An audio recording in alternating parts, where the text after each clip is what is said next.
ఈ నావల్ ఒక సామాజిక స్పృహ కలిగిన నావల్ అండి. సో, ఈ ఛానల్‌లో ఈ కథ చదవటం నాకు చాలా హ్యాపీగా ఉందండి. ఇందులో కుటుంబ వ్యవస్థ గురించి చాలా చెప్పారండి రచయిత్రి గారు. నిజం. మన మనం చాలా గర్వపడే మంచి కుటుంబ వ్యవస్థ అండి. ఈ డ్రగ్ అడిక్ట్స్, ఈ కేసులు ఇవన్నీ మనకి రేరేలండి. ఎక్కడో బాధ్యత లేని పేరెంట్స్ వల్ల తప్ప ఈ డ్రగ్ అడిక్షన్స్ కాదు అంత ఎక్కువ లేవు. అలాగే సిగరెట్లు తాగటం ఇలాంటివి కూడా సమాజంలో చాలా వరకు తగ్గిపోయాయి కదండి. ఇదివరకైతే ప్రతి వాళ్ళు తాగేవారు. ఇప్పుడైతే I am proud of my self. ఇప్పుడు మదర్స్ ఏంజల్స్ అండి. పిల్లల్ని చక్కగా పెంచుతున్నారు. ఏ పాడు అలవాట్లు లేకుండా చక్కగా పెంచుతున్న నేటి మదర్స్ అందరికీ నా హ్యాట్స్ ఆఫ్. కథలోకి వెళ్ళిపోదామా? నాకు కూడా అలాగే అనిపిస్తోందమ్మా. ఏం చేయాలో తెలియటం లేదు. అంతా అయోమయంగా ఉంది. డాక్టర్ గారు చెప్పినవేవి అనుకున్న ఫలితాలు రాకపోగా ఎదురొస్తున్నాయేంటి? అలా నిరుత్సాహపడకండి, కొంత ఓపిక బట్టి చూద్దాం అంది. నేను పట్టువదలని విక్రమార్కుల్లా ప్రయత్నిస్తాను. ఈ మాధవ్ నాయర్ పట్టుపట్టాడంటే ఉడుంపట్టే అన్నారాయన. 4 రోజుల తర్వాత మాధవ్ నాయర్ ఊళ్ళో లేరు. సత్యంగారి మరదలకి ఖమ్మంలో ఏదో సంబంధం ఉందంటే చూడటానికి ఆయనతో పాటు వెళ్ళారు. స్రవంతి ఉదయం నుంచి ఒళ్ళు నొప్పులు జలుబు ఉండటంతో ఆసరాకి రానని అంజమ్మకి ఫోన్ చేసింది. భోజనం కూడా చెయ్యాలనిపించలేదు. రోహిత్ అరగంట క్రితమే ఇంట్లోంచి వెళ్ళిపోయాడు. రోహిత్ లేవటం చాలా ఆలస్యంగా లేస్తాడు. అటూ ఇటూ తచ్చాడి తిరుగుతాడు. ఉంటే ఇంట్లో సాయంత్రం వరకు ఉండిపోతాడు, లేకపోతే వెళ్ళిపోతాడు. డాక్టర్ గారు అతని చేతికి ఎట్టి పరిస్థితిలోని డబ్బులు దొరకనియద్దని సలహా ఇచ్చారు. ఈ డ్రగ్ అలవాటైన వారికి ఆ మత్తు మందు కొనుక్కోవటానికి పడే అవస్థలు వర్ణాతీతమని ఆయన చెప్పారు. ఆ డ్రగ్ లేకపోతే వారు బతకలేరు. వారిలో ఈ అలవాటు, ఆ బలహీనతను గమనించి అమ్మకందారు డ్రగ్కి విపరీతమైన ఖరీదు చెప్తాడు. ఎలాగైనా సరే దాన్ని పొందాలని ఇది వీరి తపన. చివరికి ముష్టివాళ్ళలా అడుక్కునేందుకు కూడా వెనకాడరు. మాధవ్ నాయర్, స్రవంతి ఈ విషయంలో చాలా జాగ్రత్త పడసాగారు. ఇంట్లో డబ్బు దొరికే ప్రసక్తి లేదు. మాధవ్ నాయర్ రోహిత్కి ఎవ్వరూ ఒక్క పైసా అప్పిచ్చినా వాళ్ళని చితకపాతానని చెప్పేశాడు. అతను బయటికి వెళ్లే వరకు ఆయనో స్రవంతో కాపలాదారుగా ఎదురుగా ఏదో పనిమిషతో అక్కడే ఉంటారు. 2 రోజుల నుండి రోహిత్కి మత్తుమందు దొరకనట్టుంది. పిచ్చివాడిలా కాలు కారిన పిల్లిలా తిరుగుతున్నాడు. స్రవంతితో ఎన్నడూ ముఖం కూడా తిప్పి చూడనివాడు క్రితం రోజు సాయంత్రం వంట చేసుకుంటుంటే వచ్చి వంటగది గుమ్మం దగ్గర నిలబడ్డాడు. ఆలుగడ్డలు చెక్కు తీస్తూ ఎందుకో ఇటు తిరిగిన స్రవంతి గుమ్మంలో నిలబడిన రోహిత్ని చూసి క్షణంసేపు ఆశ్చర్యపోయింది. వెంటనే అది నిగ్రహించుకుని చక్కటి చిరునవ్వుతో ఆత్మీయతాభిమానాలు నిండిన వాత్సల్యపూలిత దొక్కులతో చూస్తూ ఏంటి అంది. అతను మాట్లాడలేదు. తటపటాయింపుగా చూశాడు. కళ్ళు నేల మీదకి వాలిపోయాయి. ఆకలేస్తోందా అంది. అతను లేదు అన్నట్లు అడ్డంగా తల తిప్పాడు. స్రవంతి ఊహించినట్లు కిరుక్కున వెనక్కి తిరిగి వెళ్ళిపోలేదు. ఏంటి? లాలను నిండిన స్వరంతో చిన్నపిల్లాడిని అడిగే అక్కలా అడిగింది. ఒక 80 రూపాయలుంటే ఇస్తారా? అతని గొంతు పాతాళ గంగలా ఎక్కడి నుంచో వినిపిస్తున్నట్టుంది. అదా సంగతి అనుకుంది. వెంటనే లేదని నిక్కచ్చిగా అనలేదు. ఇలా అయితే ఎలా అంటూ లెక్చర్ ఇవ్వలేదు. నిస్సహాయంగా చూస్తూ, అమ్మో 80 రూపాయలే నా దగ్గర ఎక్కడి నుంచి వస్తాయి రోహిత్? నీకు తెలుసు కదా, నాకు చాలిని జీతం. అంకుల్ పింఛన్ అది కలిపితే మనకి పొటాబొటీగా సరిపోతోంది. ఇంట్లో పంచదార లేదు. నేనే ఎవరిని అడగటవా అనుకుని వద్దు, ఒకరోజు టీ తాగడం మానిస్తే ఏమవుతుంది అనుకున్నాను అంది. చాలా సహజంగా చెప్పింది తను. రోహిత్ ఏమీ అనలేదు. క్షణంసేపు ఆలోచనగా నిలబడి కిరుక్కున వెనక్కి తిరిగి అక్కడి నుంచి వెళ్ళిపోయాడు. స్రవంతి స్నానం చేసింది. జడల్లుకుని వచ్చి దేవుడి పటం ముందు దీపం పెడుతోంది. ఇంతలో పక్కింట్లోంచి పెద్దగా అరుపులు పెడబొబ్బులు వినిపించాయి. దొంగ దొంగ, చంపండి వెధవని, నరకండి, పోలీసులు పిలవండి. ఈ కాస్తానికి పోలీసులు ఎందుకు? అందరి మాటలు బిగ్గరగా వినిపిస్తున్నాయి. స్రవంతి ఆ కేకలు విని ఏమిటా ఆ సందడి అని ఇంట్లోంచి బయటకొచ్చింది. ఏంటి పిన్ని? నాగమ్మ అతను అడిగింది. మీ పక్కింట్లో కొత్తగా అద్దెకొచ్చిన బ్యాంక్ ఆఫీసర్ లేడు? వాళ్ళింట్లో దొంగ పట్టాడు. ఇంత పట్టపగలా? స్రవంతి ఆశ్చర్యపోయింది. ఈ దొంగలకి మరీ ఎంత తెగింపయింది. పట్టపగలు అందరూ ఇంట్లో ఉండగానే తోచుకోవడానికి వస్తున్నారు. పక్కింట్లోంచి కేకలు వినిపిస్తున్నాయి. చంపండి, నరికి పోగులు పెట్టండి, దెబ్బలు కొట్టిన ధ్వని వినిపిస్తోంది. అయ్యో అయ్యో ఇతనా! నాగరత్తమ్మ గోడ దగ్గరికి వచ్చి కేకలు పెడుతూ, స్రవంతి, అమ్మాయి స్రవంతి, మీ రోహిత్ని వీళ్ళు చావబాతున్నారేమో, నోటి వెంట రక్తం కారుతోంది అంటూ కేకలు పెట్టింది. లోపలికి వెళ్తున్న స్రవంతి గబాలను బయటకొచ్చింది. ఏంటి పిన్నిగారు, మీ రోహిత్ చచ్చిపోయాడమ్మా, చావు బాతున్నారు. ఆ స్రవంతి గబాలన వీధి వైపు నుంచి వచ్చి పక్కింట్లోకి పరిగెత్తింది. అక్కడ వరండాలో జనం గుమిగూడి ఉన్నారు. స్రవంతి వారిని తోసుకుని లోపలికి పరిగెత్తింది.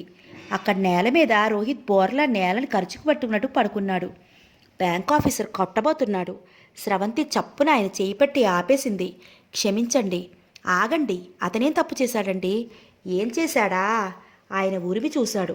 నేను స్నానం చేస్తూ బాత్రూంలో ఉన్నాను. మా ఆవిడ వంటింట్లో వంట చేస్తోంది. వీడు చల్లగా మా ఇంట్లో దూరి ఇదిగో ఈ గడియారం తస్కరించి పారిపోతున్నాడు. మా ఆవిడ సమయానికి వచ్చి చూసి అరవబట్టి నేను పరిగెత్తుకు రాబట్టి సరిపోయింది. దొంగ వెధవ, వీడికి ఎంత ధైర్యం! ఆయన కొట్టబోతుంటే స్రవంతి బలంగా చేయి పట్టి ఆపేసింది. ఏవండి, దొంగతనం చేస్తే పోలీసులకు అప్పగించాలి కానీ ఇలా కొట్టే హక్కు మీకు లేదండి అరుస్తూ అంది. అయ్యో, ఇతను మన నాయర్ గారి అబ్బాయి. ఓరి మత్తుమందు మహానుభావుడా! వీధిలో కనిపిస్తే చాలు డబ్బు అప్పిస్తారా అంటూ నా వెంట పడతాడు. నేను ఇతర కార్ల దగ్గర బస్టాప్లో అడుక్కోగా చూశాను. అందరూ రకరకాలుగా వ్యాఖ్యానిస్తున్నారు. స్రవంతి మాత్రం వెంటనే రోహిత్ దగ్గరికి వెళ్ళింది. అచేతనంగా పడి ఉన్న అతని భుజం మీద తడుతూ రోహిత్ అని పిలిచింది. రోహిత్ పలకలేదు. అతని రోహిత్ అంటూ బలవంతంగా ఇటు తిప్పిన స్రవంతి వెంటనే అయోమయంగా అయింది. అతని నోటి వెంట ముక్కు వెంట రక్తం కారుతోంది. కనుగుట్లు మూసుకుపోతున్నాయి. స్రవంతి వెంటనే అరిచింది. ఏవండి, ఎవరైనా వెళ్ళి ఆటో తీసుకురండి, వెంటనే డాక్టర్ దగ్గర తీసుకెళ్ళాలి. నేను పోలీస్ రిపోర్ట్ ఇస్తాను, ఇంటి యజమాని అరుస్తున్నాడు. ఊరుకోవయ్యా, ముందు డాక్టర్ దగ్గర తీసుకెళ్ళని. అతనికి ఏమన్నా అయిందంటే నాయర్ గారు నేను తుపాకీతో కాల్చేస్తారు, ఒక ఆయన చెప్పి హడలుగొట్టాడు. ఎవరో ఆటో కోసం పరిగెత్తారు. క్షణంలో ఆటో వచ్చింది. స్రవంతి అతన్ని లేవదీయటానికి ప్రయత్నిస్తుంటే ఒకరిద్దరు వచ్చి సాయం చేసి ఒడిన తోటకూర కాడలా వేలాడిపోతున్న రోహిత్ని తీసుకొచ్చి ఆటోలో కూర్చోబెట్టారు. రోహిత్ తలని ఒడిలో పెట్టుకుని కూర్చుంది. ఆటో కొదుపుకి అతని నోటి వెంట ముక్కు వెంట రక్తం ఇంకా వస్తోంది. స్రవంతి పైటి చెంగు ఉండలా చుట్టి ముక్కు దగ్గర తుడుస్తూ నోటికి అదిమి పెట్టింది. అతని తల ఒడిలో గుండెకు దగ్గరగా పొదివి పట్టుకుంది. అవతల వీధిలో ఉన్న డాక్టర్ దగ్గరకు తీసుకొచ్చింది. ఆయన పరీక్ష చేసి లాభం లేదమ్మా, గవర్నమెంట్ హాస్పిటల్కి తీసుకెళ్ళండి, వెంటనే రక్తం ఆక్సిజన్ ఎక్కించాలి అన్నాడు. మళ్ళీ ఆటోలో హాస్పిటల్కి తీసుకొచ్చింది. ఆ రక్తం కారటం చూస్తుంటే స్రవంతి కళ్ళు తిరుగుతున్నాయి. ఇంకా అసలు అతను బతుకుతాడా అనిపిస్తోంది. ఆటోలో నుంచి దింపి హాస్పిటల్లోకి తీసుకెళ్ళటానికి ఆటో అతనే సాయం చేశాడు. డాక్టర్ వచ్చి రోహిత్ని వార్డులో మంచం మీద పడుకోబెట్టి ఆక్సిజన్ ఎక్కించే వరకు అతను వెంటే ఉన్నాడు. మధ్యలో పక్క బెడ్ దగ్గర ఆసామీని అడిగి ఫ్లాస్క్ తీసుకెళ్లి టీ తెచ్చి తాగండమ్మా అన్నాడు. అయ్యో, మీకు శ్రమ అంది. శ్రమేం లేదమ్మా అన్నాడు అతను చాలా నమ్రతగా. గంట అయింది, ఇంక నేను వెళ్తాను అన్నాడు ఆటో అతను. స్రవంతి హఠాత్తుగా అప్పుడు గుర్తొచ్చింది. తన దగ్గర కానీ లేదు. అతనికి ఆటో డబ్బులు ఇవ్వాలి. నేను డబ్బు అంది కంగారుగా. ఏం పర్వాలేదమ్మా, నేను తర్వాత తీసుకుంటాను మేడం. నా అడ్రస్ చెప్పబోయింది. నాకు తెలుసమ్మా, మీరు ఆసరాలో పనిచేస్తారు. నేను అక్కడికి ఒకసారి ఒక పిల్లాన్ని తీసుకొచ్చి చేర్పించాను అన్నాడు. స్రవంతి అమ్మయ్య అన్నట్టు నవ్వింది. Thank you, no mention. వచ్చి నన్ను ఇంగ్లీష్లో సిగ్గుగా చెప్పి వెళ్ళిపోయాడు అతను. పాపం, ఎవరో దేవుళ్ళా ఆదుకున్నాడు అనుకుంది స్రవంతి. రోహిత్ వైపు చూసింది. అతను ఈ లోకంలో లేనట్టు పడున్నాడు. రాత్రి అయింది. డ్యూటీ డాక్టర్ వచ్చాడు. రోహిత్ పల్స్ చూశాడు. వెళ్ళి పెద్ద డాక్టర్తో ఏదో ఫోన్లో మాట్లాడి వచ్చాడు. వార్డ్ బాయ్ స్ట్రెచర్ తీసుకొచ్చారు. రోహిత్ని ఎమర్జెన్సీ వార్డులో చేర్చారు. ఏవేవో ఇంజెక్షన్స్ ఇచ్చారు. మీ తాలూకు పెద్దవాళ్ళు వస్తారా అడిగాడు డ్యూటీ డాక్టర్. ఎందుకు అంది ఆదుర్దాగా.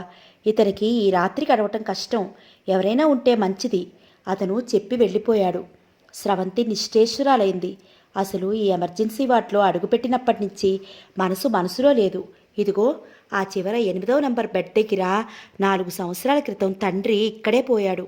ఆయన పోవటం, ఆ సుస్థి, ఆ ఆదుర్త, ఆ గతం ఇంకా ఇప్పుడే క్షణక్రితం జరిగినట్లుగా ఉంది. రోహిత్ చేయి కొద్దిగా కదిలింది. స్రవంతి చప్పున ఆ చేతిని తన 2 చేతులతోనూ పట్టుకుంది. స్రవంతి కళ్ళ ముందు తండ్రే గుర్తుకొస్తున్నాడు. ఆయన మరణ సమయం గుర్తుకొస్తుంటే రోహిత్ పిలిచింది. అతను పలకటం లేదు. సమయానికి అంకుల్ కూడా ఊళ్ళో లేడు. రోహిత్ చెయ్యి చల్లగా ఉంది. స్రవంతి మొట్టమొదటిసారిగా గమనించింది. అతని అతని కుడి చేతికి మధ్యవేలి కింద పెద్ద పుట్టుమచ్చ ఉంది. స్రవంతి అలా కూర్చుని ఉంది.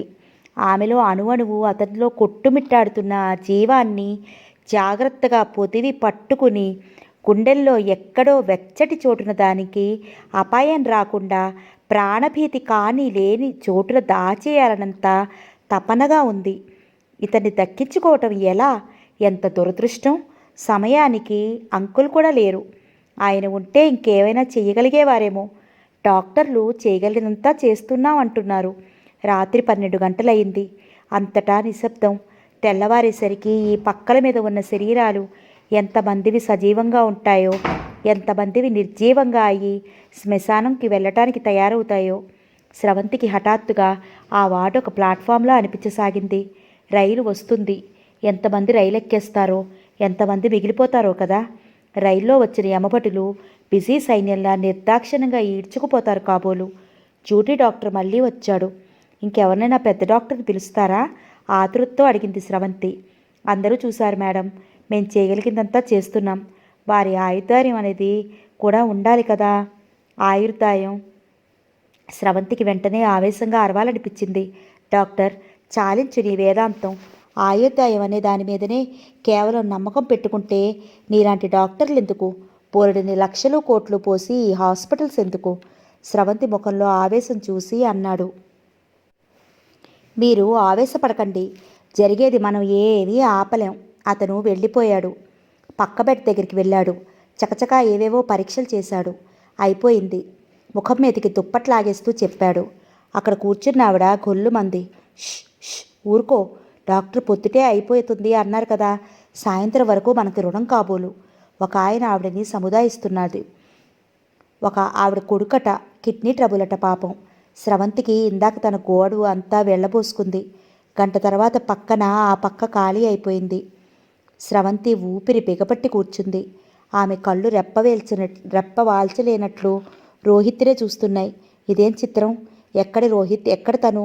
తన చేతుల్లో ఉన్న అతని చేతిని చూసింది. గుండెలు గుబగబలాడుతున్నాయి. ఇతని ఆఖరి క్షణాలు తన సమక్షంలో ఇలా రాసిపెట్టి ఉంది కాబోలు. కాకపోతే ఎన్నెన్ని రోజులు ఇంట్లోంచి వెళ్ళిపోలేదు. అక్కడెక్కడున్నా ఎందుకు కాలేదు? అంకుల్ అన్నట్లు ఇతనికి తనకి ఏదైనా రుణానుబంధం ఉందా ఏంటి? ఈ అంచెదశ కోసమే తన దగ్గరికి వచ్చాడా అతను? ఇప్పటికే తండ్రి మరణం మర్చిపోలేకపోతోంది తను. అలాంటిది తన చేతుల్లో ఇంకో చావా? స్రవంతి నిటారుగా అలాగే కూర్చుంది. ఎక్కడో గడియారం 2 గంటలు కొట్టడం వినిపించింది. స్రవంతికి గుండెల్లో గుబులుగుబులుగా ఉంది. మృత్యుముఖంలో ఉండి ఈ జీవితంలో నుంచి మృత్యువు ఒడిలోకి వెళ్ళిపోతున్న అనామకుడైన ఈ అపరిచిత యువకుడిని జన్మలో తను మర్చిపోలేదేమో. ఈ రాత్రి భయంకరమైన రాత్రి. తను జన్మలో మర్చిపోలేదు. స్రవంతికి భయమేస్తోంది.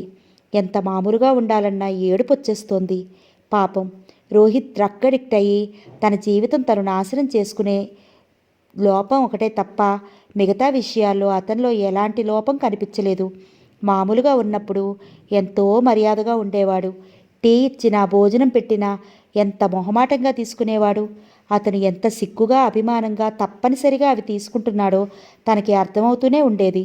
ఇంత మంచి అబ్బాయికి మహమ్మారి లాంటి ఆ మత్తుమందు వ్యసనం అంటువ్యాధి ఎలా సోకిందో అనిపించేది.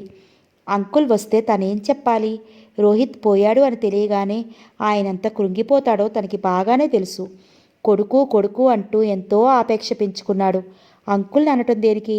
ఇప్పుడు చూస్తుంటే ఇతనంటే తనకు కూడా చాలా ఇష్టంగా అనిపిస్తోంది.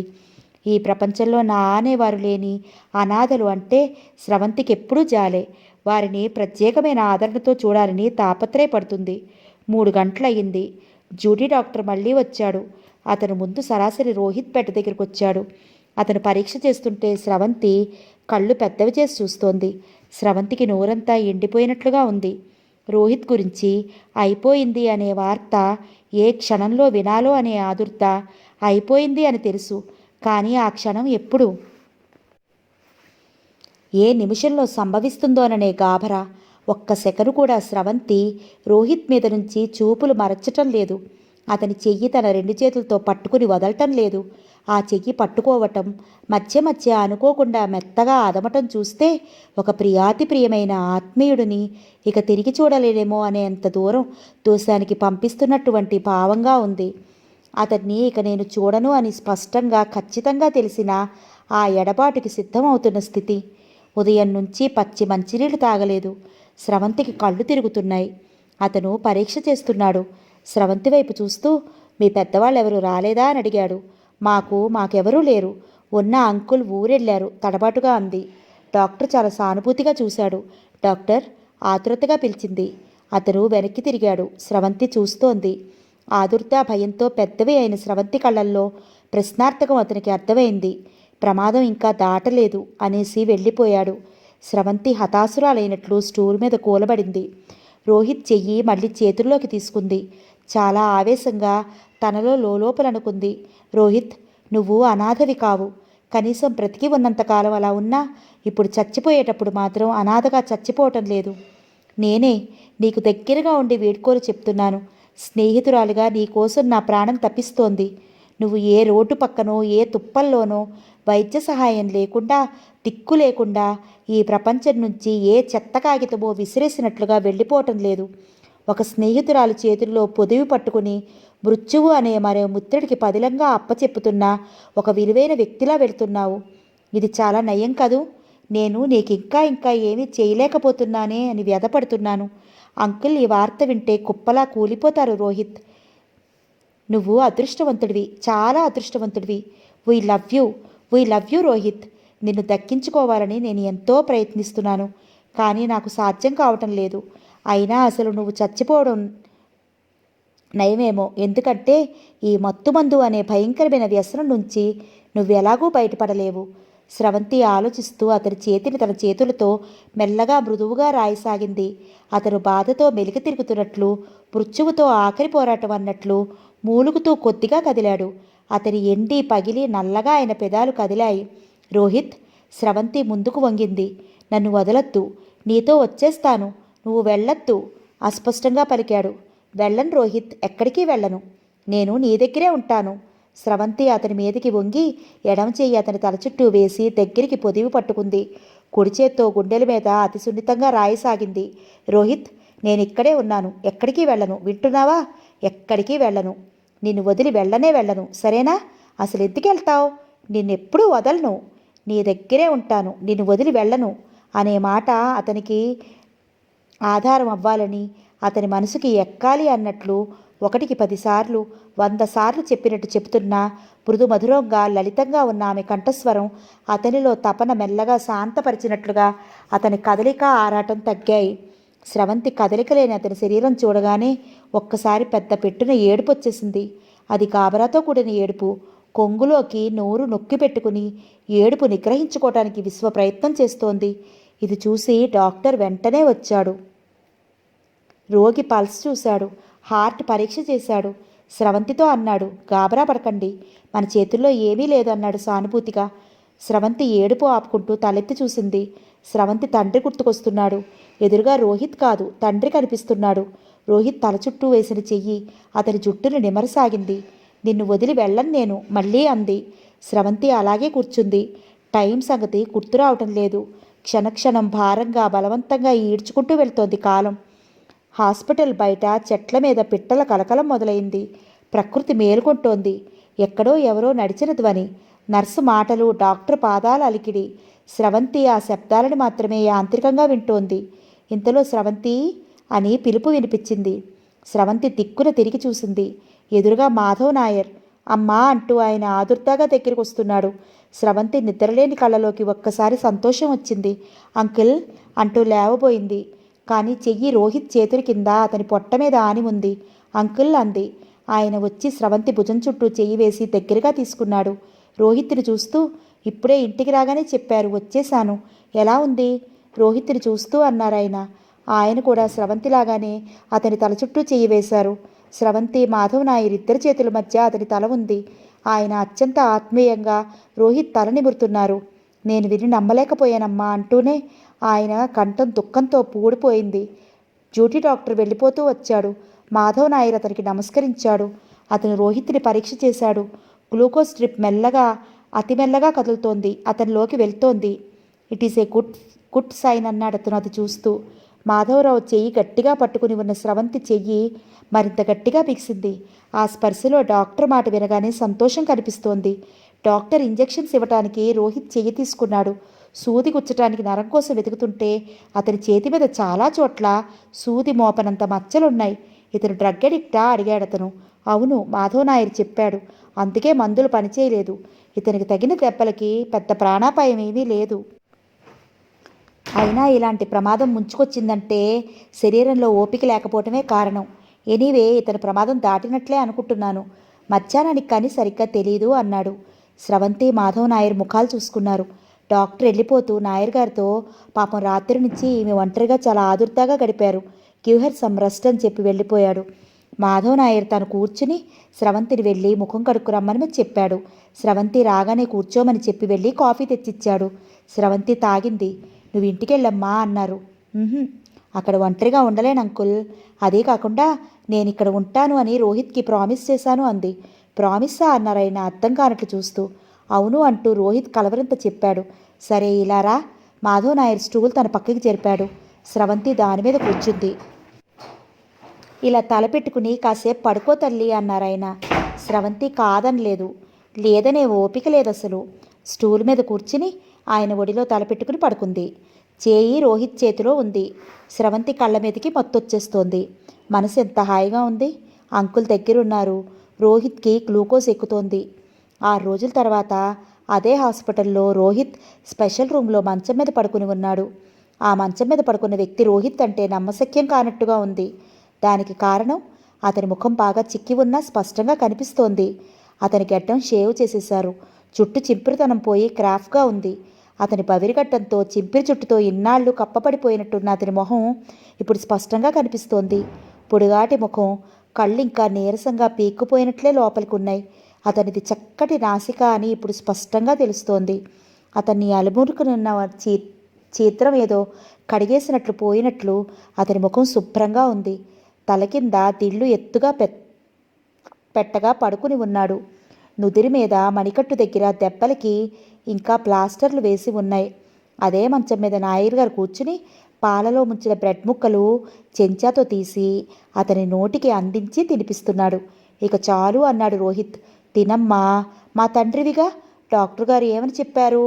ఈ మందులకి బాగా తినకపోతే కడుపులో వికారంగా ఉంటుందని, తలనొప్పి వస్తుందని చెప్పలేదు? ప్లీజ్ ఈ 2 ముక్కలు తినమ్మా. ఆయన అలా బలవంతం చేస్తుంటే అతను కాదనలేనట్లుగా తినసాగాడు. అక్కడికి కాస్త దూరంలో స్రవంతి బత్తాయిలు రసం తీస్తోంది. ఇంతలో డాక్టర్ వచ్చారు.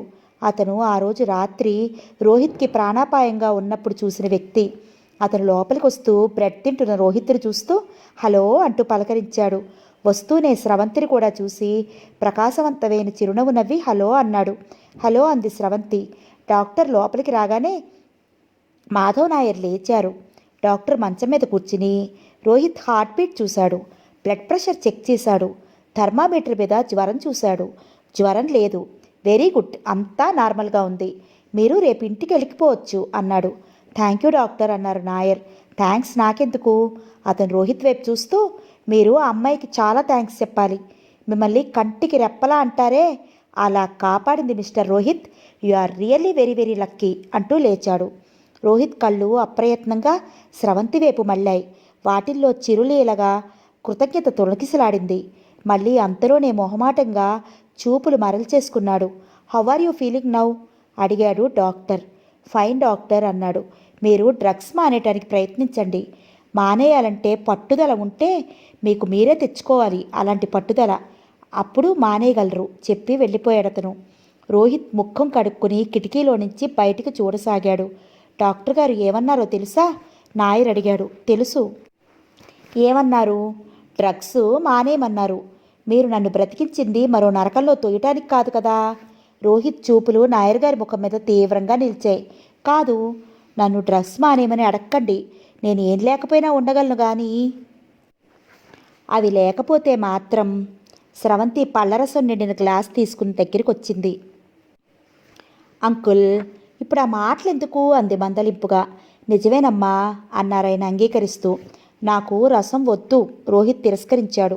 తాగండి, మళ్ళీ మందులేసుకోవాలి అంది స్రవంతి. అతను కాదనలేకపోయాడు. చెయ్యి చాచి గ్లాస్ అందుకున్నాడు. దాన్ని పెదవులకి ఆనించుకుని తాగుతుంటే చెయ్యి గడగడా వణకసాగింది. నాయర్ గారు దూరంగా నిలబడి సిగరెట్ వెలిగించుకుంటున్నారు. స్రవంతి వణికిపోతూ గ్లాస్ కదిలిపోతున్నా రోహిత్ చేతి మీద చెయ్యి వేసి గ్లాసుని పట్టుకుంది. అతను ఒక్కసారిగా తాగలేకపోయాడు. ఆగి ఆగి బలవంతంగా మెల్లగా తాగాడు. స్రవంతి ఓపికగా చూస్తోంది. స్రవంతి గ్లాస్ తీసుకుంటుంటే ఐఎమ్ సారీ అన్నాడు అస్పష్టంగా. ఎందుకు అంది. మీకు మీకు నాయర్ గారికి చాలా చాలా కష్టం కలిగించాను. అతను ఆ మాటలు చెప్పటానికి ఆగి ఆగి ఊపిరి తీసుకోవాల్సి వస్తోంది. కష్టమా? మాకేం కష్టం? మీకు తగ్గినందుకు మాకెంత ఆనందంగా ఉందో తెలుసా అంది. అలా చెప్పమ్మా అన్నారాయన. స్రవంతి అతని పెదవులు తుడిచింది. పక్క అంచులు సరిచేసి కప్పిన దుప్పటి సరిగ్గా వేసింది. బాత్రూంలోకి వెళ్ళి గ్లాసు కడిగి తెచ్చి పోర్లించింది. మంచినీళ్ళు లేవా అమ్మా అన్నారాయన. ఇప్పుడే తెస్తానంకుల్. స్రవంతి కూజా తీసుకెళ్ళింది. ఆమె మంచినీళ్ళు పట్టుకుని వరండాలో నుంచి వస్తుంటే వెనక నుంచి ఎక్స్క్యూజ్ మీ అని వినిపించింది. స్రవంతి తిరిగి చూసింది. ఎదురుగా జగదీష్ చంద్రప్రసాద్. స్రవంతిని చూడగానే అతను హాయిగా నవ్వేశాడు. మీరు అవునా కాదా అని మదనపడుతున్నాను. మొదట ఈ అమ్మాయి ఎవరో స్రవంతిలా ఉందే అనుకున్నాను. తీరా చూస్తే మీరే అనే సందేహం వచ్చింది. చూస్తే మీరే అన్నాడు నవ్వుతూ. అసలు మీరిక్కడున్నారేంటి అని ప్రశ్నించాడు. మాకు తెలిసిన అతనికి సుస్థిగా ఉంది. ఓ అలాగా, అదా సంగతి. ఆసరాకి ఫోన్ చేస్తే ఎప్పుడు అడిగినా రాలేదంటున్నారు. నాకు అర్థం కాలేదు. మీకు సుస్థి చేసిందా అనుకుని గాబరాగా అనిపించింది. మీ ఇంటికి వద్దామా అంటే అడ్రస్ చెప్పలేకపోయారెవరు. అంజమ్మని అడిగితే తెలియదని బుకాయించింది. అఫ్కోర్స్ అంజమ్మ దాస్తోంది అని నాకు తెలుస్తూనే ఉందనుకోండి. Anyway good luck. అనుకోకుండా మిమ్మల్ని చూశాను. మా అమ్మమ్మ ఎప్పుడు చెప్తూ ఉంటుంది, మనస్ఫూర్తిగా ఎవరిని చూడాలని అనుకుంటున్నామో వాళ్ళు మనకు కనిపిస్తారట. ఆవిడికి కృష్ణుడు కనిపించేవాడట. అంటే ఇప్పుడు నేను కృష్ణుని అంటారా అంది నవ్వుతూ. అఫ్కోర్స్. మా గది ఇదే, రండి లోపలికి పిలిచింది స్రవంతి. వద్దులండి, మీ వాళ్ళు నసిగాడు.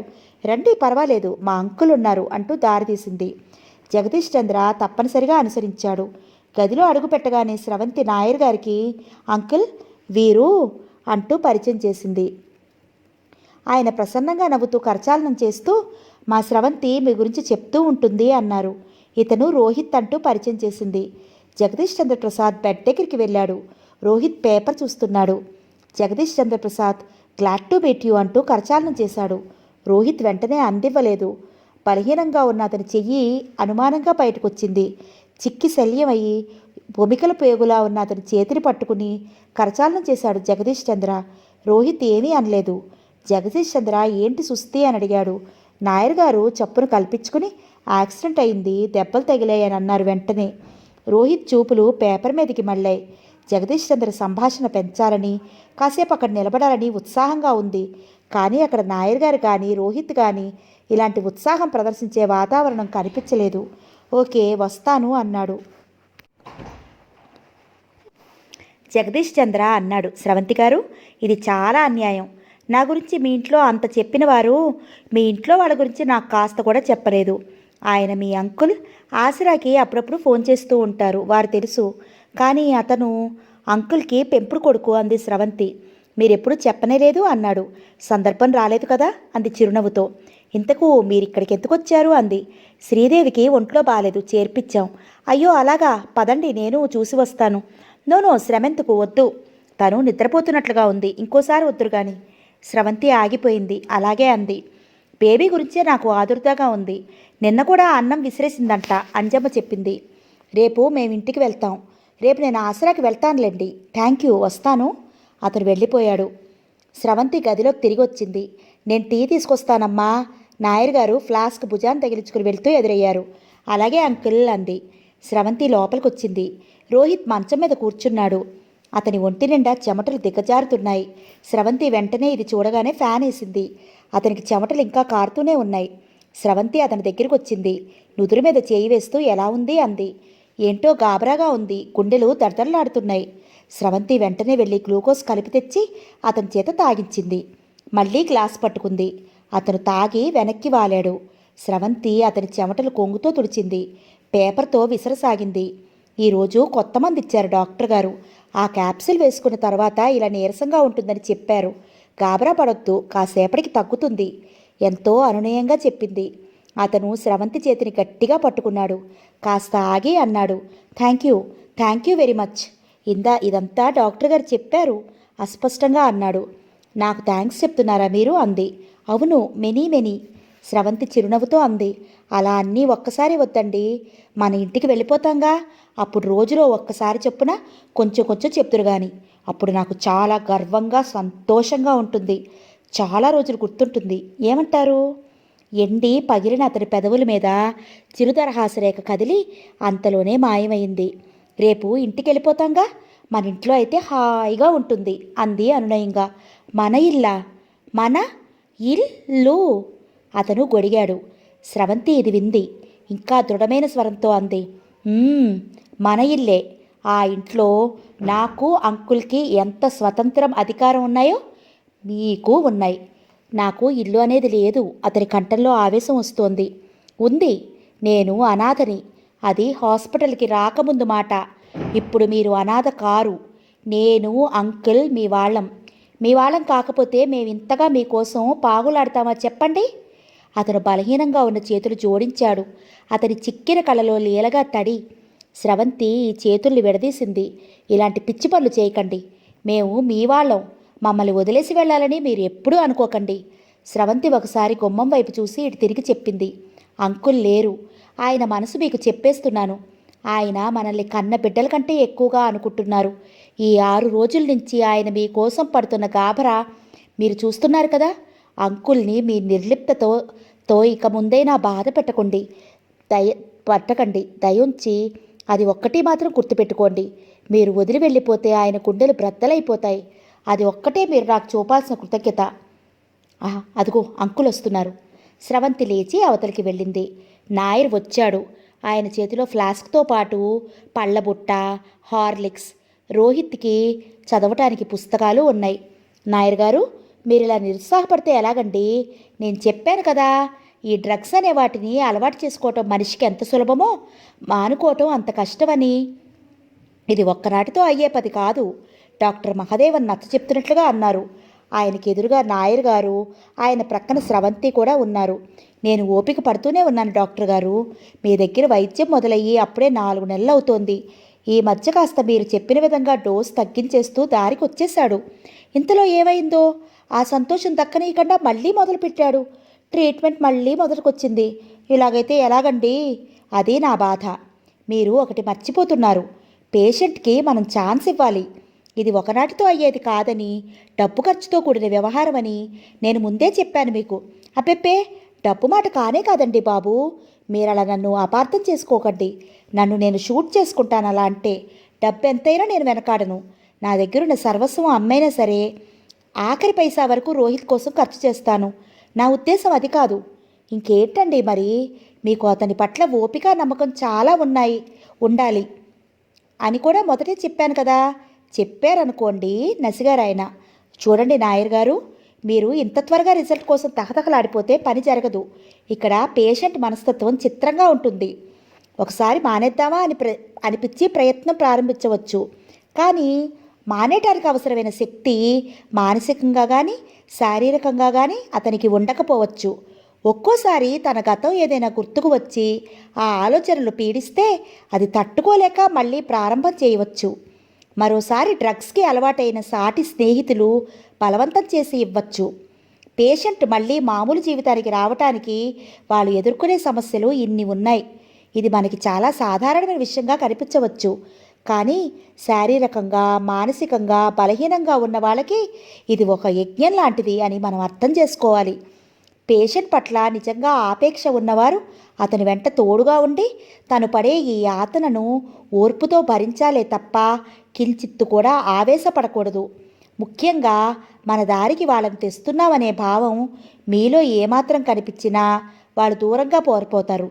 ఈ వ్యసనం నుంచి తప్పించుకుని మామూలు మనిషి అవ్వటం, ఇది నీకోసమే, మాకోసం కాదు సుమా అన్నట్టు ఆసరా ఇవ్వాలి. మీకు మరోసారి మళ్ళీ హెచ్చరికగా చెప్తున్నాను, సరిగ్గా వినండి.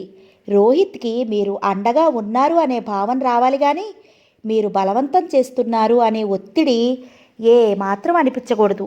ఇది బాగా గుర్తుపెట్టుకోండి. మాధవ్ నాయర్ శ్రద్ధగా విన్నారు.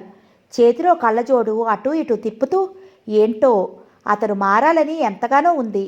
అది జరుగుతుందో జరగదో, దైవేచ్ఛ ఎలా ఉందో అన్నారు.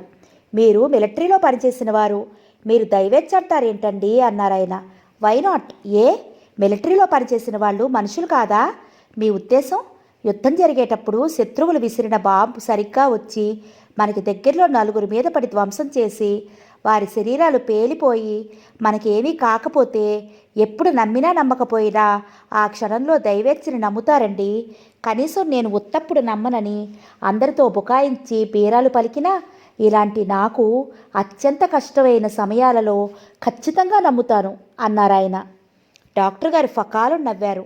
You are a big rogue then అన్నాడు మహదేవన్ సిగరెట్ తీసి నోట్లో పెట్టుకుంటూ. Yes certainly I'm. నాయర్ గారు వెంటనే లైటర్ తీసి సిగరెట్ వెలిగిస్తూ అన్నాడు. ఆయనలో ఒక మంచి అలవాటుంది. ఎంతసేపు ఎదుటివారి అవసరాలను గమనిస్తూ తనకు చేతనైన సాయం చేస్తూ ఉంటారు. బహుశా అందువల్లనేనేమో పరిచయమైన కొద్దిసేపటికే అవతలి వారికి స్నేహపాత్రుడైపోతాడు. డాక్టర్ మహదేవన్ గారు మాధవ్ నాయర్ గారు 5-6 విజిట్లతోనే మిత్రులైపోయారు. నాయర్ గారు వస్తానని అపాయింట్మెంట్ అడిగితే మహదేవన్ గారు పేషెంట్స్ అందరినీ పంపేసిన తర్వాత ఆఖరి వ్యక్తిగా ఇస్తారు. ఇక వస్తాను డాక్టర్ గారు. నాయర్ గారు లేవపోతుంటే షటప్ సిడౌట్, బాయ్ని కాఫీ తెమ్మనమని పంపాను, తీసుకొస్తాడు అన్నారు. అమ్మో మీ కుర్రాడా? ఈ లోపల రోడ్డు మీద కొత్త సినిమా పోస్టర్ కనిపిస్తే ఎవరినైనా అడిగి దాని కథంతా తెలుసుకునేంతవరకు రాడు. రోహిత్ ఇంటికి వస్తాడేమో, స్రవంతి కూడా ఇక్కడే ఉంది అన్నారాయన ఆదుర్దాగా. డాక్టర్ కసిరారు. అదిగో ఆ ఆదుర్దాయే వద్దన్నాను. రోహిత్ వస్తాడేమో, వచ్చేసరికి నేను ఉండకపోతే వెళ్ళిపోతాడేమో అనే ఆ భయాలే వద్దంటున్నాను. మీరు వచ్చే వరకు అతను అక్కడ ఉండాలి. అదెలా సాధ్యం? ఎందుకు కాదు? ప్రతి మనిషికి మానసికంగా వీళ్ళు నా వాళ్ళు అనే ఒక సెక్యూరిటీ కావాలి. అది మనం అవతల మనిషిలో క్రియేట్ చేయగలిగినప్పుడే అంతకంటే బలీయమైన బంధం ఇంకేదీ ఉండదు. మీరే కాదు, ప్రతి వాళ్ళు. నేను చూస్తూనే ఉన్నాను కదా. తల్లిదండ్రులు పిల్లల పట్ల, భార్యలు భర్తల పట్ల, యజమానులు నౌకర్ల పట్ల ఈ భావం ఏర్పరచలేక వారి వారి సంబంధ బాంధవ్యాలు పాడు చేసుకుంటారు. ఆ తర్వాత అనుమానాలు, అబద్ధాలు, రుజువులు, ద్వేషాలు, నానా సిద్ధాంతాలు, రాద్ధాంతాలు. చివరికి ఫలితం ఏడుపులు, పెడబొబ్బలు. ఎవరికి వారికి జీవితం ఒక ఒంటరితనపు సమాధి అవుతుంది. మిస్టర్ నాయర్, ప్రతి మనిషికి తనకి కావాలి అనే కోరికనే మనిషి పట్ల ప్రగాఢమైన విశ్వాసం ఉండాలి. అది లేనప్పుడు ఆ వ్యక్తి నుంచి సుదూరంగా వెళ్ళిపోవాలి. అంతేగాని అనుమానాలతో ఆత్మీయత పెంచుకోవాలని చూడకూడదు. అనుమానం అనేది మనిషి మనిషికి మధ్య గల అనుబంధానికి చీడ పురుగు లాంటిది. ఇది విపరీతమైన మనోవేదన కలగజేస్తుంది. ఏమంటారు? ఉండండి, మీరు చాలా సీరియస్గా జీవన సత్యాలు చెప్తున్నారు. అవి జీర్ణించుకుని అర్థం చేసుకోవాలి అంటే నేను వెంట 2 సిగరెట్లు తాగాలి అన్నారు నాయర్ గారు. ఆ మాట వినగానే డాక్టర్ గారు తన సిగరెట్ ప్యాకెట్ తీసి అందించారు. స్రవంతిని చూస్తూ మాధవ్ గారు, మహదేవన్ గారు, ఏంటమ్మా స్రవంతి అంత మౌనంగా ఉన్నావు? ఏంటి ఆలోచిస్తున్నావు అడిగారు. అది కాదు డాక్టర్ గారు, అసలు ఈ మత్తు మందులు మనుషులకి ఎలా అలవాటు అవుతాయా అని ఆలోచిస్తున్నాను. ఈ డ్రగ్స్ అలవాటు కూడా ఒక రకమైన ఆత్మాహుతే కదా. కరెక్ట్గా చెప్పావమ్మా. ఎలా అలవాటు అవుతాయి అంటే చెప్పలేము. వాటికి చాలా కారణాలున్నాయి. ఆ డ్రగ్స్ అలవాటైన వ్యక్తిని, ముఖ్యంగా ఆ పేషెంట్ తాలూకు కుటుంబ సభ్యుల్ని కౌన్సిలింగ్ చేస్తే కానీ మనకి పూర్తిగా అర్థం కాదు. వెస్ట్లో చూస్తే స్టాటిస్టిక్స్లో పిల్లల్లో అలవాటు అవటానికి ముఖ్య కారణం వారి కుటుంబ వ్యవస్థ. వారి కుటుంబ వ్యవస్థలో విచ్చిత్తి ఎక్కువ. తల్లిదండ్రులు విడిపోతారు. పిల్లలకి నా ఇల్లు, నా చోటు, నా వాళ్ళు అనే ఎమోషనల్ సెక్యూరిటీ ఉండదు. ఒకవేళ ఫ్యామిలీ సరిగ్గా ఉన్నా వారి ఆర్థిక స్వాతంత్రం అనే విధానం మూలంగా పిల్లలు టీనేజ్ వస్తూనే ఇంటి నుంచి దూరం అయిపోతారు. ఆ వయసుకి కష్టపడితే ఆర్థిక స్వాతంత్రం రావచ్చు కానీ మానసికమైన పరిపక్వత రాదు. మనసులో పసితనం పోదు. ఆ ఎమోషనల్ సెక్యూరిటీ కోసం ప్రేమని గాఢంగా విశ్వసిస్తారు. కానీ కొద్ది రోజుల్లో అది కూడా వయసు వేడిగానే ఆవిరయ్యి చల్లారిపోతుంది. మళ్ళీ ఒంటరితనం ఈ రకంగా మొదలవుతుంది. దేని నుంచైనా ఈ మానసిక వ్యాధిని వదిలించుకోవాలి అనే ఆరాటం. అలాంటి వారికి ఈ మత్తుమందు ఒక వరం అనిపిస్తుంది. ఈ డ్రగ్స్ మెదడులో నరాలని బలవంతంగా నిద్రపుచ్చేస్తాయి. ఒక అలౌకిక ఆనందం అనే భ్రమలోకి తీసుకెళ్తాయి. అక్కడంతా శాంతి కనిపిస్తుంది. మొదట మొదట ఇది బాగానే ఉంటుంది. పాపం చిన్న చిన్న డోసులతోనే ప్రారంభం చేస్తారు. కానీ రాను రాను ఆ డోసు పరిమాణం సరిపోదు. 3 రోజులకు ఒక ఇంజెక్షన్, ఒక పౌడర్ పొట్లం, ఒక పంచదార గుళిక లాంటితో సరిపోయేది. రాను రాను అవసరం పెరిగి దానికోసం తహతహ ఎక్కువై చివరికి రోజుకి 2 ఇంజెక్షన్లు కూడా తీసేసుకుంటారు. అంతవరకు వెళ్ళిన వారిని వెనక్కి తీసుకురావడం అనేది చాలా కష్టం. ఆ శరీరం సగం పైగా శిథిలం అయిపోయినట్లే. ఇప్పుడు కొత్తగా ఇంకోటి వచ్చింది, స్నేక్ బైట్. పావును పెంచి దాని చేత పెదవు మీద కాటు వేయించుకుంటారు. ఇప్పుడు లేటెస్ట్ కిక్ అది. కాటు వేయగానే అది చచ్చిపోతుంది. ఇది వినగానే స్రవంతి గగురుపాటుగా, ఏవగింపుగా, జుగుప్సగా చూసింది. కొంతమంది పాపం తెలియకుండా ఇందులో చిక్కుబడిపోతారు. వీటిలో ముఖ్య కారణం ఎక్కువగా ధనవంతులుగా ఉండడమే. పిల్లల పరంగా చూస్తే కాలేజీల్లో, యూనివర్సిటీలో ఈ సంఖ్య ఎక్కువగా కనిపిస్తుంది. బాగా ఐశ్వర్యం గల కుటుంబంలో పిల్లల్ని ప్రసిద్ధి చెందిన కాలేజీల్లో చేర్పించి పిల్లల్ని హాస్టల్లో ఉంచటం తమ పరపతికి కొలమానం అనుకుంటారు కొందరు. మా పిల్లాడు ఫలానా పబ్లిక్ స్కూల్లో చదువుతున్నాడు అని సొసైటీలో గొప్పగా చెప్పుకోవాలి అనే తాపత్రమే తప్ప ఆ వయసులో పిల్లల్ని తల్లిదండ్రుల ఆసరా మానసిక ఎదుగుదలకి ఎంతో అవసరమని అర్థం చేసుకోరు. అదేమంటే అక్కడ బెస్ట్ ఎడ్యుకేషన్ దొరుకుతుందని అంటారు. నేను అది నమ్మను. వీధి దీపం వెలుగులో చదివిన బ్రిలియంట్ అయిన స్టూడెంట్స్ ఎంతోమంది ఉన్నారు. ఈ పిచ్చి ఆక్స్ఫర్డ్లో చదివిన వారే గొప్పవాడు అనటం లాంటిది. ఏ ఆక్స్ఫర్డ్లో చదవని వాళ్ళు ఎంతమంది గొప్పవాళ్ళు లేరు?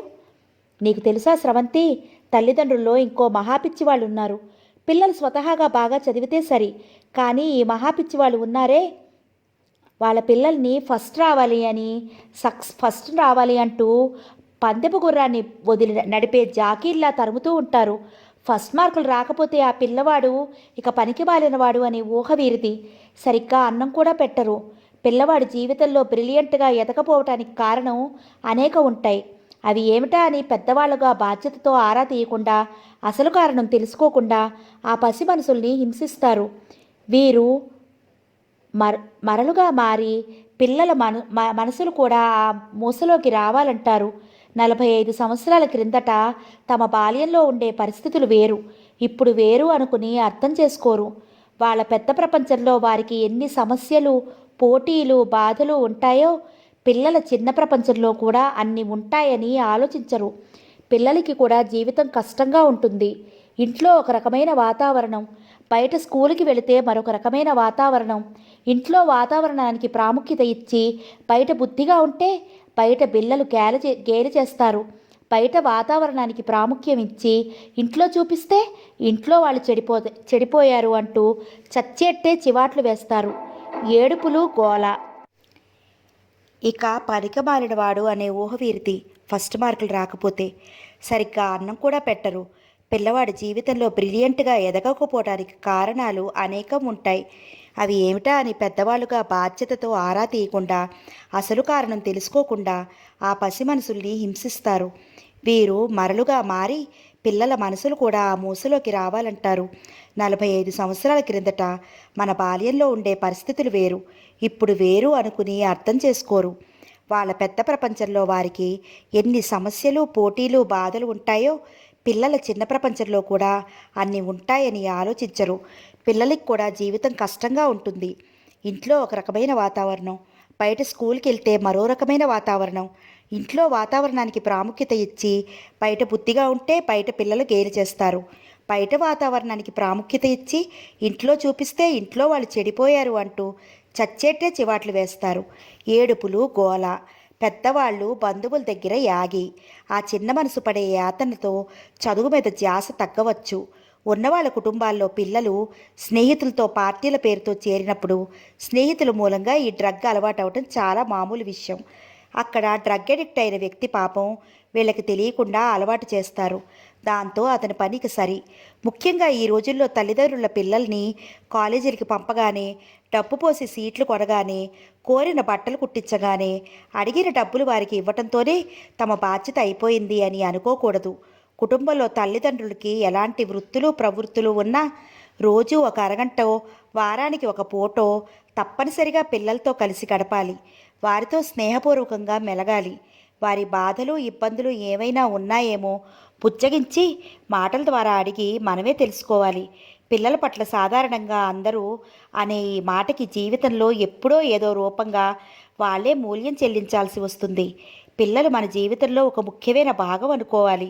బయట ప్రపంచంలో పెద్దలకి పిల్లలకి కూడా ఎన్నో విషసర్పాలు లాంటి ఆపదలు పొంచి ఉన్న కాలం ఇది. నా దగ్గరికి వచ్చే ఒక పేషెంటు ఉంది. ఆమె పేరు సావిత్రి అనుకుందాం. బ్యాంకులో పనిచేస్తోంది. ఆమెకు వివాహం అయింది. 2 పిల్లలు. భర్తతో కాపురం సరిగ్గా లేదు. బ్యాంకులో పని ఒత్తిడి. ఎప్పుడూ ఆ వర్రీతో తలనొప్పితో సతమతమవుతూ ఉండేది.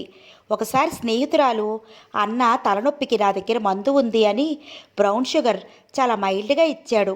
ఆమెకు అది వేసుకోగానే తలనొప్పి పోయినట్లుగా, చాలా హాయిగా, వెర్రి సంతోషంగా, అత్యంత ఉత్సాహంగా, శరీరం గాల్లో తేలిపోతున్నట్లుగా అనిపించింది. ఆఫీసులో పని ఎక్కువ చేసే శక్తి వచ్చినట్లు అనిపించింది. కానీ 26 గంటల తర్వాత మళ్ళీ తీవ్రమైన తలనొప్పి వచ్చింది. ఆ రమేష్ దగ్గరికి పరిగెత్తింది.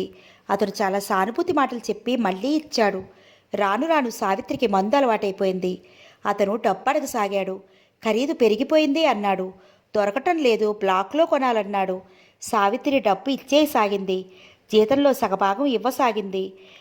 కానీ ఆరడి చేస్తే రమేష్కి లొంగిపోయింది. సావిత్రి మీద ఇష్టం పోయిన తర్వాత అతను వదిలేశాడు. సావిత్రి మందు లేకుండా ఉండలేదు. ఇంకో అతను ఫ్రెండ్ అయ్యాడు. అతనికి డబ్బు అవసరం ఉంది. సావిత్రి నగలిచ్చేయటం ప్రారంభించింది. చివరికి తల్లి దగ్గరికి వెళ్ళినప్పుడు ఆవిడ నగలు కొట్టేసే వరకు వచ్చింది. పిల్లలకి పాలు పళ్ళు తగ్గించేసింది. ఇంట్లో సామాన్ తీసుకురాదు. బంధువులు సావిత్రిని ఇంటికి రానియకుండా చేసే వరకు వచ్చింది. సావిత్రి తల్లిదండ్రులకు విషయం అర్థమైంది. నా దగ్గరికి తీసుకొచ్చారు. పాపం సావిత్రి ఒకటే ఏడుపు. ఇల్లు, సంసారం, పిల్లలు అన్నీ పోయాయి. సావిత్రి లాంటి వాళ్ళకి ఇలా మత్తిమందు అలవాటవడం చాలా యాక్సిడెంట్. అది చాలా దురదృష్టం. ఇది మన వాళ్ళలో కూడా ఎక్కువగా ఉందా సార్? నాయర్ గారు అడిగారు. మనకి తక్కువే అని చెప్పాలి. ఎందుకంటే మన కుటుంబ వ్యవస్థ చాలా పటిష్టమైనది. ఇప్పుడిప్పుడే వెస్ట్ గాలు తీవ్రంగా వీస్తున్నా ఇంకా ఆ వ్యవస్థని కూకట వేలితో కదిలించే స్థితి రాలేదు. ఇప్పుడిప్పుడే మనకు కూడా డైవర్స్ రేట్ పెరుగుతోందని అంటున్నారు. తండ్రి వదిలేసిన తల్లి పిల్లల్ని వదలదు. అది ముఖ్యం. ఇంకో కారణం, మన దేశంలో స్టాటిస్టిక్స్ ప్రకారం ఎక్కువగా డబ్బున్న వాళ్ళే సులభంగా వీడికి అలవాటు పడుతున్నారు. ఎందుకంటే ఈ ఖర్చులు వారే భరించగలరు. కానీ కేవలం డబ్బున్న వాళ్ళకే ఇది పరిమితం అనుకోవడం కూడా అపోహ. రిక్షా వాళ్ళు, ఆటో వాళ్ళు కూడా డ్రగ్ ఎడిక్ట్స్ అయిన వాళ్ళు ఉన్నారు. ఇదంతగా ఎందుకు చెప్తున్నానంటే, ఏ కారణంగా అయినా ఎవరైనా, ముఖ్యంగా పిల్లలు డ్రగ్ ఎడిక్ట్స్ అయితే వారిని తిట్టకండి, అసహించుకోకండి. ఒక దురదృష్టకరమైన సంఘటన జరిగింది. అందులో నుంచి వారిని తప్పించాలి అని సాటివారి ప్రయత్నం చేయాలి.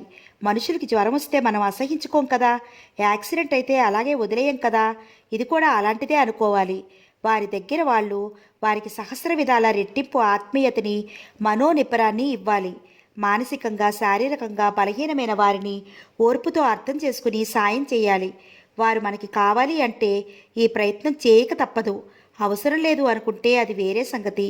స్రవంతి బుగ్గన చెయ్యి పట్టుకుని అత్యంత శ్రద్ధగా డాక్టర్ గారు చెప్పే మాటల్ని వింటోంది. స్రవంతి కళ్ళ ముందు ఆ క్షణంలో రోహిత్ కనిపిస్తున్నాడు. బాయ్ అంతలో కాఫీ తెచ్చిచ్చాడు. డాక్టర్ గారు కాఫీ తాగుతూ చెప్పారు, అందుకే నేను రోహిత్ విషయంలో మీకంటే స్రవంతి ఎక్కువ పనిచేయగలుగుతుంది అని ఆమెను కూడా ప్రయత్నం చేయమన్నాను.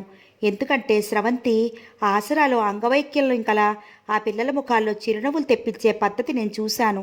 ఆమెలో ఓర్పు నేర్పు ఉన్నాయి. She is the correct person to help him. నాకు తెలుసు డాక్టర్ గారు అన్నారు నాయర్ గారు ప్రశంసగా స్రవంతిని చూస్తూ. నాకు చేతనైనంత తప్పక చేస్తాను డాక్టర్ గారు అంది స్రవంతి. మీ ఆసరాకి ప్రోత్సాహం ఇచ్చే సూర్యకాంతం గారు లేరు? ఆమెది ఒక పెద్ద సమస్య అన్నారు ఆయన. ఎందుకు? వారు బాగానే ఉంటారుగా. పైకి అలాగే ఉంటారు చాలామంది. ఆ ముసుగులు తీసేస్తే ఒక్కొక్క ముఖంలో ఒక్కొక్క ఆవేదన, అశాంతి. ఆమె కూతురు రమ్య తల్లిదండ్రులు చెప్పిన మాట వినదు. తల్లి అంటే ఈసడింపు, లక్ష్య పెట్టదు. ఆవిడికి అది వేదన. సూర్యకాంతం గారు కూడా నా పేషెంటే. సమస్య ఉంటే తగ్గించుకునేది పోయి ఆతురతతో ఎక్కువ చేసుకుంటారు కొంతమంది. కానీ డాక్టరు మీద చాలా నమ్మకం ఉంచుతారు. ఆవిడ కూడా అటువంటిదే. ఇంట్లో భర్త పిల్లలతో అశాంతి. తనని అర్థం చేసుకోవటం లేదని ఈమె బాధపడుతుంది. ఈవిడ తమను సరిగ్గా లక్ష్య పెట్టదని వారంటారు. డాక్టర్గా ఆమెను అందరూ దైవంలా చూస్తారు. అందరినీ కూర్చోబెట్టి మాట్లాడిస్తే చివరికి తేలిన విషయాలు చిన్నవి మనసుల్లో పెట్టుకోవడం వల్ల పెద్దవయ్యాయి. ఒక్కొక్కసారి చాలా చిన్నదే జీవితం పెద్ద గాలిదుమారాలవుతాయి.